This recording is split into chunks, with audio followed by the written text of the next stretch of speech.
Hi there, Janet Fritz here for Galaxy Girl Creations. I am playing along with California Lucky's 31 Days of Spooky Scraps, and I am combining that with Christy's Beautiful Life and her 30 Days of Sketches. And today we are using this sketch by Rochelle Spears, and my topic for 31 Days of Spooky Scraps was fiber. So I kind of struggled with this at the beginning, but I knew I wanted to use this green, and I thought I would use this, and this is like that orange mesh, orange. It's purple mesh. It's like a purple mesh bag that you would get like a bag of oranges in. It's not orange in color. And then I had this like gold tulle, so I thought I would use these, and I know they seem like a weird combination, and they are a weird combination, but I have these Halloween photos from a few years back, actually, 2012, and my kids, if you have been watching my channel, you probably saw another layout a couple days ago with my kids, and they put on a haunted house for several years in a row, and so I'm documenting that this year's haunted house, and the theme was creepy clowns. And I think that the creepy clown year was more scary to most people than the year that we did the zombie apocalypse. So yeah, I thought it would be fun to go with a whole bunch of bright colors on my layout, just because, you know, it's circusy and clowny, and I don't know that clowny's quite a word, but you get the picture and what I'm going for. So I did all of this wonderful mixed media on this white paper, and I'm going to go through the process here just so you can see what I did, but I don't use this white paper. I end up, you can see here, I'm actually trying to bring in that the papers in the sketch have like a crosshatch, and I kind of brought in that same thing with the paint, but I ended up not using the white paper. I ended up doing the exact same thing on black paper and using it with black, and I like it a whole lot better. And I was actually really pleasantly surprised because I wasn't sure how this mixed media was going to show up on black paper, but it showed up really well. Some of it is from Vicki Boutin, and it's her texture paste, and some of it I believe is from, actually I'm trying to remember if it's all Vicki Boutin. Some of it might be paper glaze. Anyway, so now I am trying to play around with the fiber and figure out what I'm going to do. These are my two kids dressed up in their clown costumes, and I am going to finish the left-hand page on screen for you. The right-hand page just has a bunch of supporting pictures of their friends and some of the setup process. I am not going to complete that side of the page on screen, so I just wanted to let you know that up front, and that's because it's got their friends in it, and it's basically kind of a mirror of the opposite page, only with more photos in the smaller size. So anyway, so I took that white paper. I actually had thought I was going to use that white paper, and I tried to grungy it up with black, and you can see that there on the layer that is the second layer down, but I didn't like it, so that's when I switched to the black. And so what I decided to do was to take all of the photos and map them with the white paper on top of the parts that had all of the mixed media. So I am still using the white paper, just not as my background, and I like how it looks because it brings all of those colors right around the photos, but it frames it with the white background so that they pop right off of that black page. And I am just hand cutting it out because there's so much stuff on this page, and there is some tulle already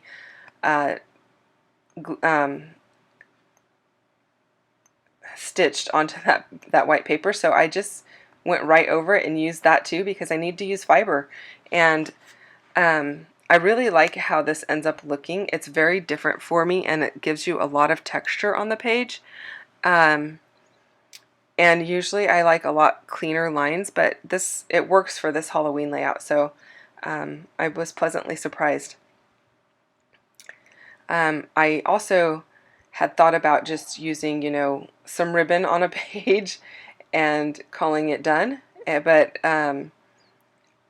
I felt like that was kind of a little bit of cheating or maybe a cop-out, so I wanted to kind of stretch myself and try something totally different, and that is why you are ending up with this layout instead of, you know, a regular layout that just adds a little bit of twine or a little bit of ribbon. And so yeah, so that was kind of my thinking behind all of it.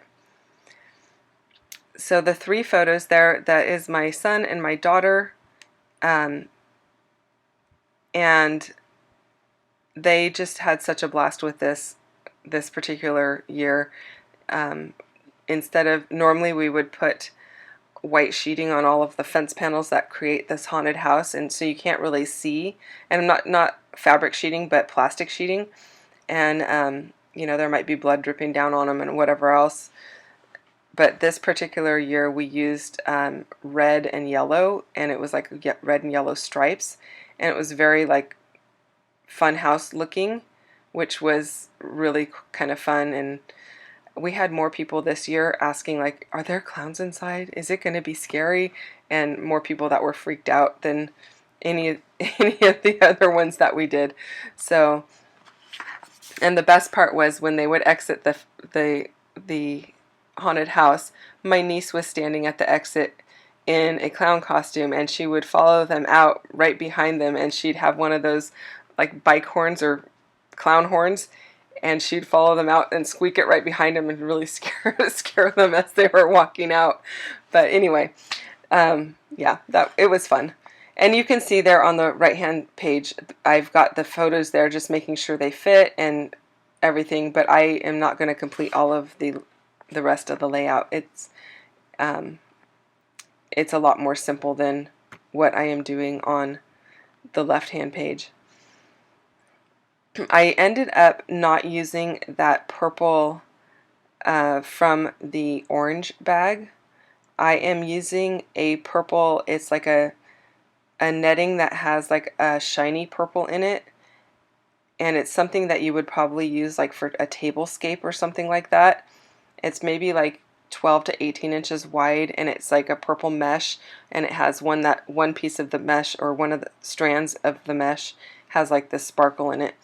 And I liked that a little bit better. It added, I don't know, a little bit more texture to the page. So, and that green is just a fabric. It was from a fabric sample of like what you would get when you go and buy a chair or something, and you can pick out all the fabrics. I had like a whole bunch of samples from somewhere, and that was one of them. So that's where that green came from. I'm not sure I would ever buy a chair in that color, but it works for this layout. And then I wanted to make sure I had plenty of room to journal, because the other page has a lot more photos on it. There's going to be less room for journaling. And then I decided to go ahead and put my title on, and that title is Once Upon a Time We Were Creepy Clowns. And I really liked that sticker that said Once Upon a Time, so I left that up at the top. And then I used these thickers, which kind of feel Halloween-like to me because they have the jagged edges at the top and bottom. And then I have a stamp set from Paper Tray Ink that allows you to stamp the little tiny letters, and then there are dies to cut the letters out. And so I am going to make up the words "we were" out of those, and they're like the little tile letters. You're going to see those in a moment. And then I wanted to tell you a little bit about this hop. This is a wonderful hop that Erika has set up, and it is 31 days of spooky scraps, and she is doing a layout every day on her channel, and she has different people playing along throughout the month. So you can get the link to her channel down below, and actually to the rest of the people playing along throughout the rest of the month. If you would like to see stuff that came before this particular layout, you can go to Erika's channel and check out all of her playlist or the links under her videos, because she will have stuff that came before my layout. And then if you are interested in playing along with Christy's Beautiful Life, she has a challenge or she has a sketch every day for the first 30 days in October that you can play along with or watch the videos for as well. And there's links for those down below as well. So everything is down below. check it out. It's in the description box. Here are those little tiny tile stickers from Paper Tray Ink. I love them, and I love that you can stamp them in whatever color you want.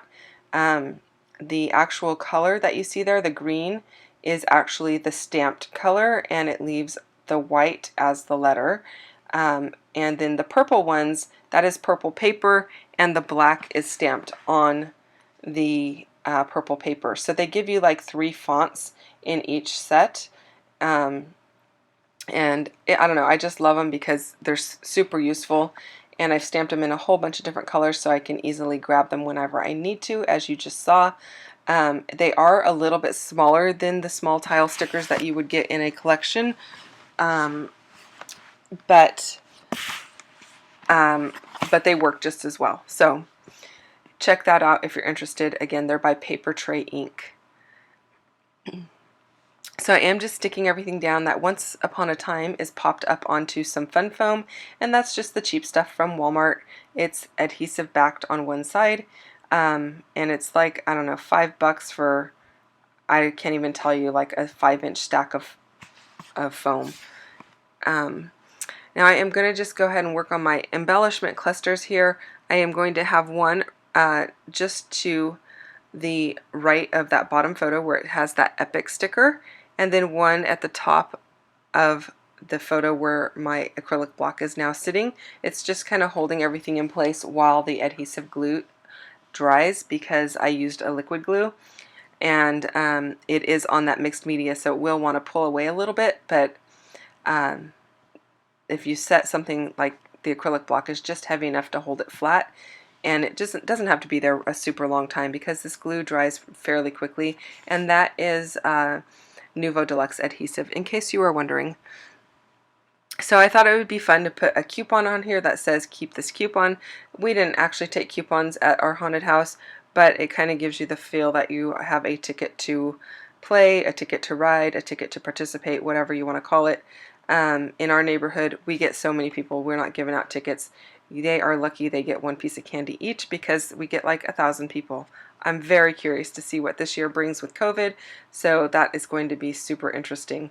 And also it's on a Saturday night, so oh my goodness, it would have been so much fun if COVID wasn't going on, but you know, COVID. So anyway, I am going to back my entire layout on this green cardstock, and I am going to sew it on there with my sewing machine. And I decide to use green thread, and I want to make it so that the thread is not perfect. So what I did was I would stitch a straight line for a stretch, and then I would change my sewing machine over to a zigzag, and I would do a zigzag and maybe back up doing a zigzag and then go forward again and then go straight again, and just kind of like make it kind of wonky. And I thought that's perfect for a fun house. So I'm adding these little yellow chipboard phrases. These I believe are from Frightful Fun, maybe? I think. Anyway, one says secret surprise, one says totally shocked, and the other one says so totally. And I don't know, they fit the theme. They're not specific to being clowns or a haunted house, but they worked, so I went ahead and used that. And I really looked through all of my 3x4 cards to see what one I was going to use, and I really like this one that had the yellow, lines on it, but it also says yikes at the bottom. I thought that was totally perfect for this. I also really liked that little tab on the right hand side that has a comic book speech bubble, and I thought that was kind of perfect and kind of fun for this layout. And then there's a sticker that says fun times, and one that says epic, because this was kind of one of their epic haunted houses. And then one that says party time up on the top there where I'm working right now. Yeah, it was a really fun event, and I've really enjoyed making this layout. I've waited a lot of years to go ahead and get this documented, and I'm really glad to finally have it done. So I'm really happy to be participating with Erika right now, and thank you, Erika, for including me. And I hope you guys have enjoyed this video. Close-ups are coming up in just a few moments, so stick around for those. And if you would like and subscribe, I'd really, really appreciate it. And if you have any comments, leave those down below. I will get back to you as quickly as I can. Thanks again. Have a great day. Bye-bye now.